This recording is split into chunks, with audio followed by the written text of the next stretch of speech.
Hi, welcome back to another episode of Rudimental Review.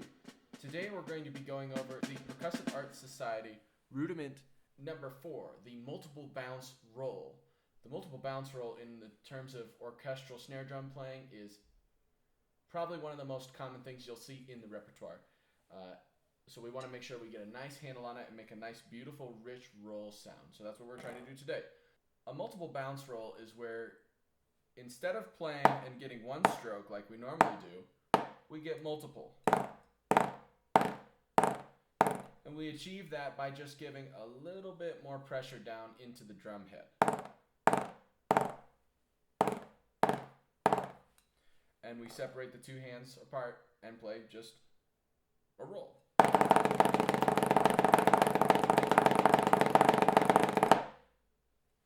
So, in order to achieve this roll, it's best if we start to use our bigger muscle groups in our shoulder and in our arm here. And we rely on those more than our wrist. Our wrist can come into play a little bit, but we want to make sure we're using those bigger muscles in order to be able to create a rich roll without becoming fatigued very quickly. If you're trying to produce a fortissimo roll with just your wrist, you're going to be working really hard, your sound's going to be a little choppy, and you're going to get really tired, and you could produce performance-related injuries. So you want to avoid that by using your shoulders and your arms now.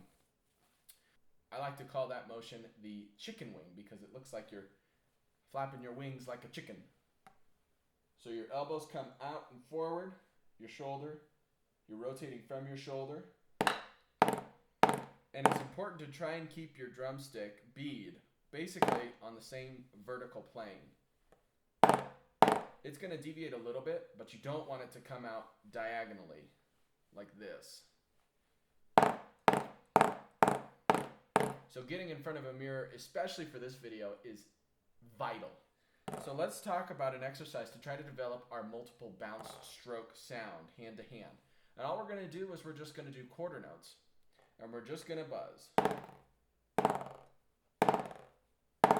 Just like that. And we're going to alternate 4 quarter notes per hand. And we're going to do 4 measures of that. So here's 60 BPM. 1, 2, ready, go.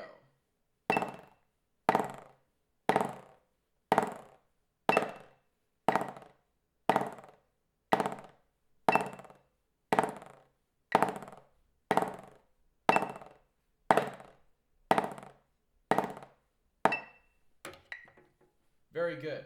So when we're producing this multiple bounce stroke, we're trying to get at least 3, if not more, bounces every time we play the drum. If you play this in slow motion, you'll hear I'm getting 4 or 5 or more. And we want to make sure that it's nice and open so that it's not too much pressure into the head and producing a nasally sound like this. And not too open that you're not getting enough strokes like this. So you want to find a nice middle ground. Somewhere around there. Let's do that exercise again, starting on the left. 1, 2, ready, go.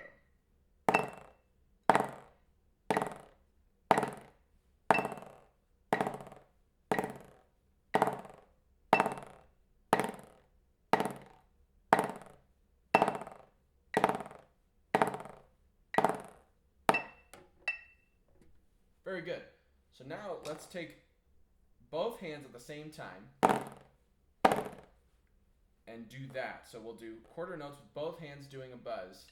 4 measures, quarter notes. 1, 2, ready, go.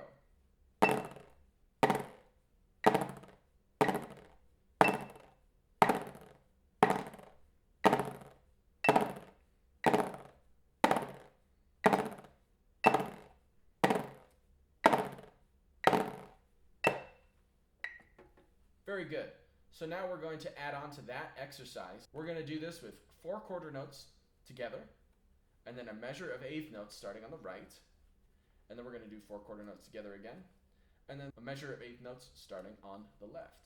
Everything is going to be multiple bounce. Everything's going to be bouncing, no single strokes until the last note at the end. The reason we're doing the quarter notes is to remind ourselves what that multiple bounce stroke feels like and what it sounds like. So that when we go to alternating, then we can remember that and still produce the same lush roll sound even while we're alternating our hands. Here we are, 60 BPM. 1, 2, ready, go.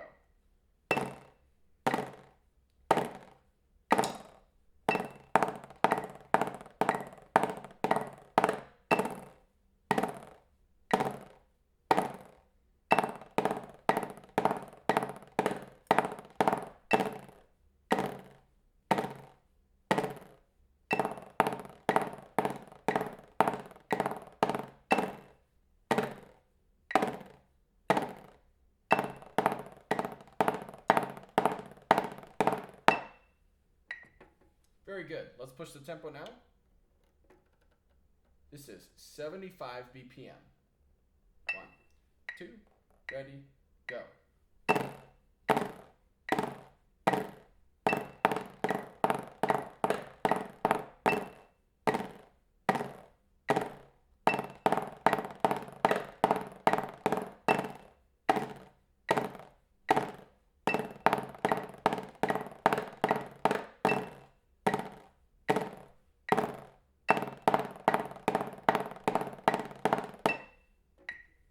Very good. Pushing the tempo further. This is 90 BPM. 1, 2, ready, go.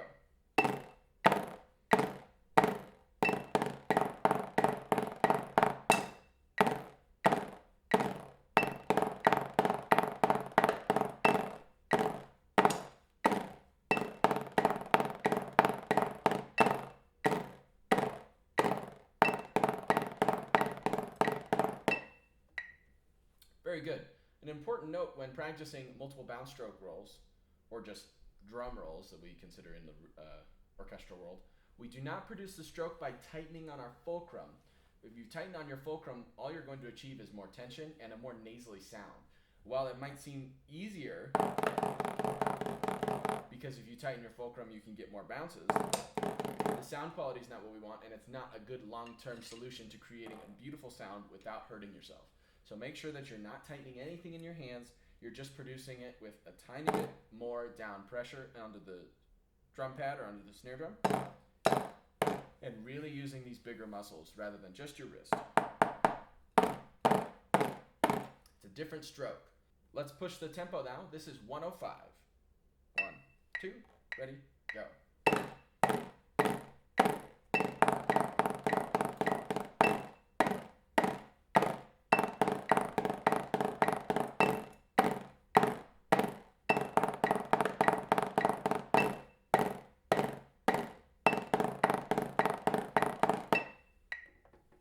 Very good. Another important note when doing these rolls is that make sure that you're always playing in a good spot on the head. Make sure your sticks aren't dragging anywhere, because that will change the quality of your sound and it'll make your drum roll not sound as rich and as full as it can. So make sure if you're on a pad, you're always playing in the middle. If you're on a drum, you're just north of the middle. We're going to now push this tempo to our final tempo. This is 120 BPM. Here we go. 1, 2, ready, go.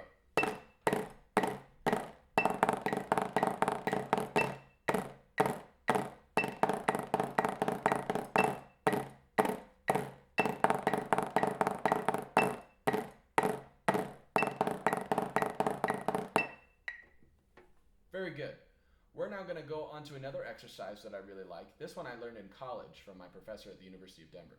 So this exercise is where we take Lesson 10 from Syncopation for the Modern Drummer by Ted Reed, an essential book. If you don't have it, definitely recommend you pick it up. We're going to take Lesson 10, and whenever there's a 16th note, we're going to buzz. So for example, if I were to play this first line, it would sound like this.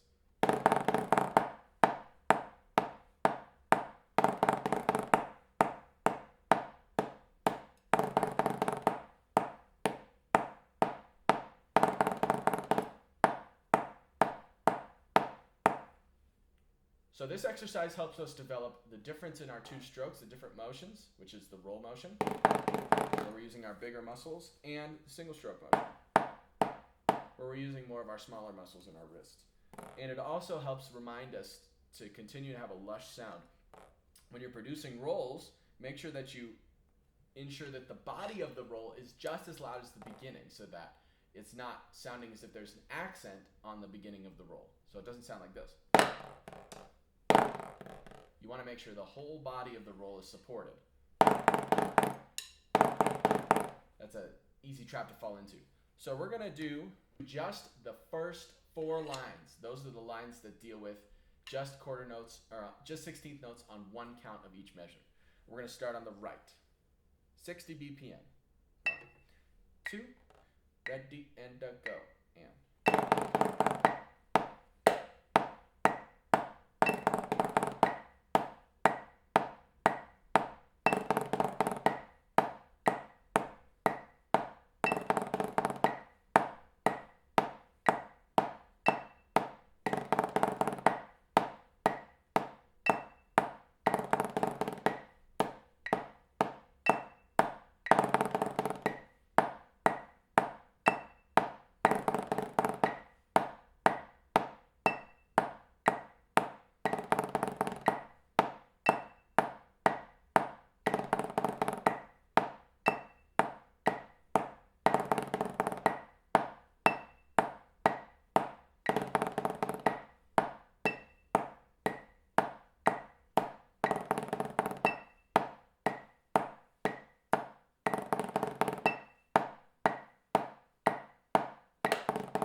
Very good. Now starting on the left. 1, 2, ready, go.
Very good. We're going to push the tempo now. As we're pushing the tempo, make sure that you don't sacrifice the different types of strokes, the different motions. For speed, make sure you don't go back to your old habits. If you have them, make sure you're always using big muscles for those rolls and smaller muscles for the single strokes. Here it is, 75 BPM starting on the right. 1, 2, ready, and go. And.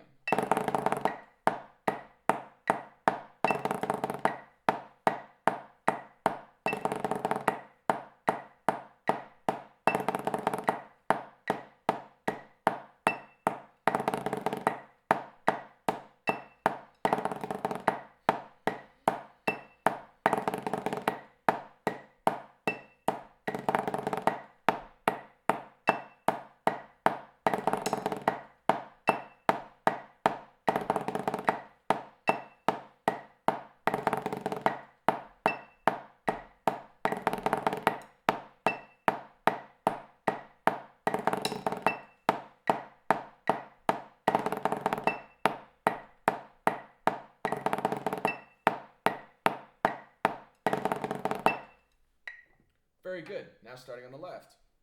1, 2, ready, and go. And.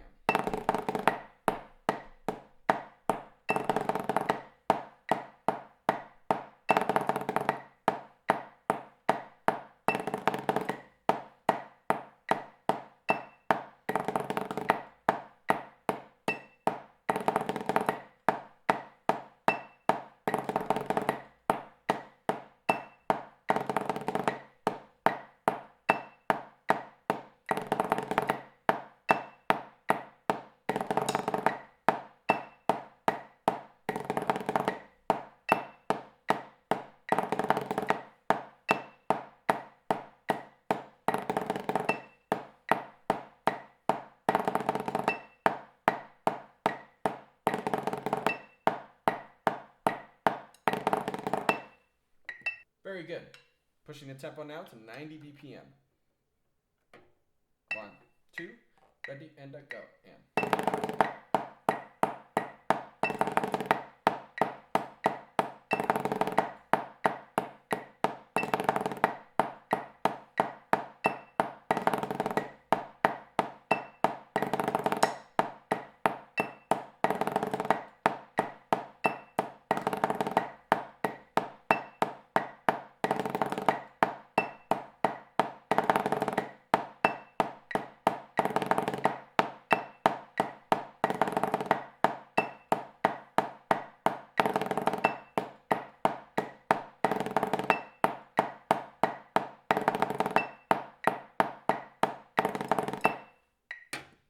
Good. Now starting on the left. 1, 2, ready, and go. And.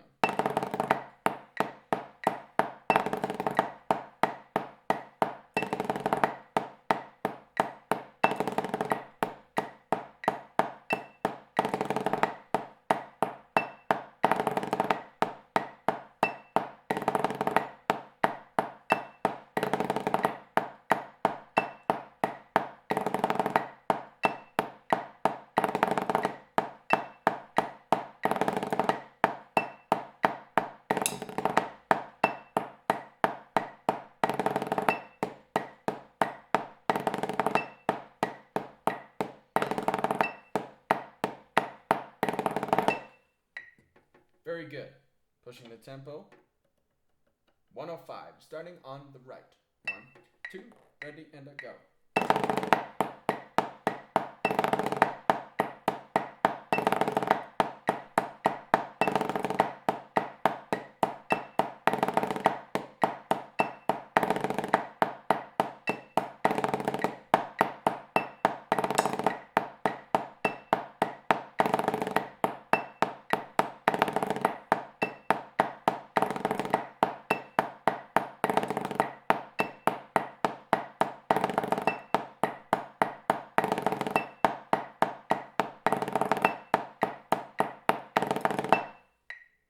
Good. Starting on the left.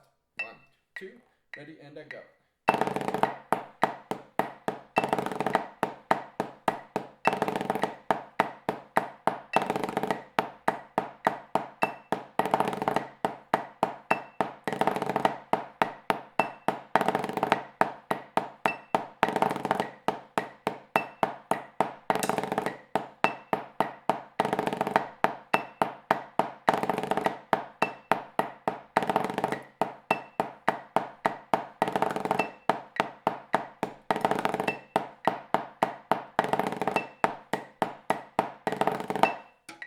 Good. Our final tempo is 120 BPM, starting on the right.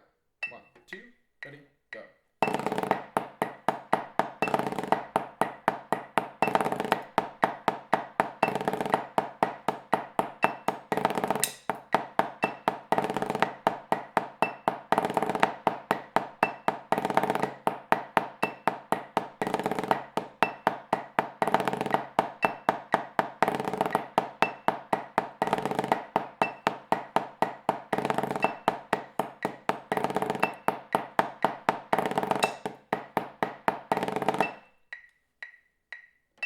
Great. Starting on the left. 1, 2, ready, go.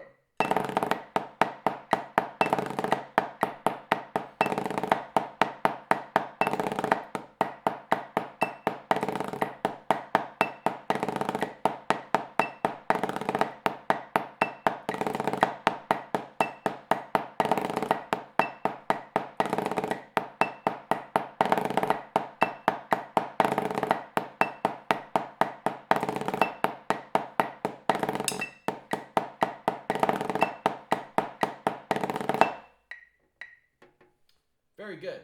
So you can extrapolate over this whole entire lesson, lesson 10, and play and replace all the 16th notes with rolls, and I would encourage you to do that. But I would also encourage you, in so doing, that you take different tempos for the different sections. So the first section that we just played, you can take all the way up to, say, 156 or 160 BPM. The section after that, where you have 2 sets of 16th notes per measure, then I would keep that no more than like 144, and then everything after that, keep it no more than 126. Once you're going super long with your rolls, once you have a really long roll, that saves you from being fatigued too soon when you're playing the roll. Thank you so much for joining me on this episode of Rudimental Review. Enjoy practicing.